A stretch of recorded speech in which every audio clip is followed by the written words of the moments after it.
We first buzzed about this last week. Now at 9, new developments surrounding a controversial website letting people vote on whether a couple should have an abortion.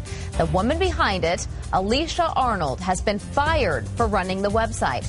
According to a memo obtained by the ABC affiliate in Minneapolis, her company let her go because they saw her behavior as a threat to the company's reputation. Now at 9 is asking you, should Alicia Arnold have been fired?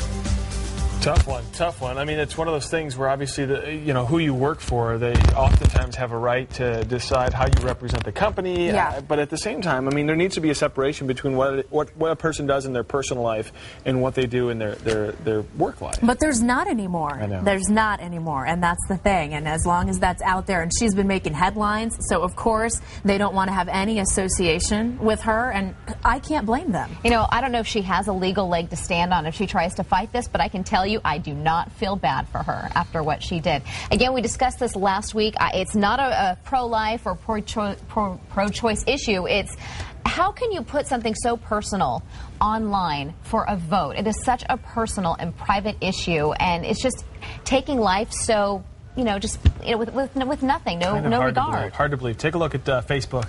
Kelsey on Facebook says her former employer is a private company, so they can do what they want as far as firing for whatever reason they want. I don't think that she should have been fired, but then again, it's not my reputation at stake. And Ashley Arnold agrees with the firing. What did she expect to happen?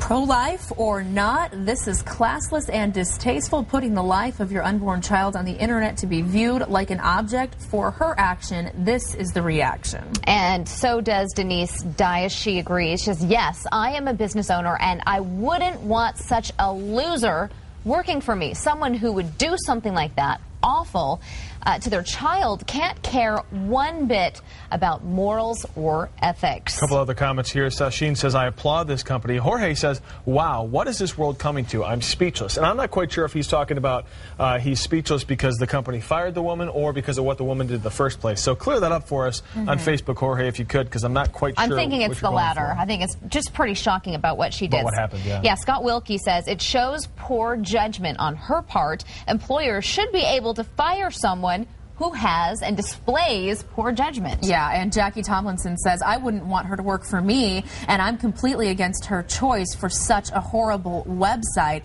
How about this couple come out and show their faces to the world? Well, they have. The news article shows them posing, smiling together like they're having a good old time. Like, hey, what's up? We're the happy family. Vote for whether or not we kill this baby. And we do have to move on, but real quickly, I want to read what Connie says. I don't think they ever planned to abort the baby, just a plan to get their 15 minutes of fame. And there was kind of accusations that was in fact the case, but just today there's a new blog on this website that says no, we always had a plan to make a decision based off what the blog says. Apparently her husband is a big-time right-wing anti-abortion person, so it's an interesting dilemma here. So it's an interesting combination anyway, that the two of them with such different views. Instead of sitting down and talking about it and making a decision, let's just go on the internet and make it. Right. Or maybe she did it without him knowing. Tasteless. Maybe. I don't know. Tasteless. All right.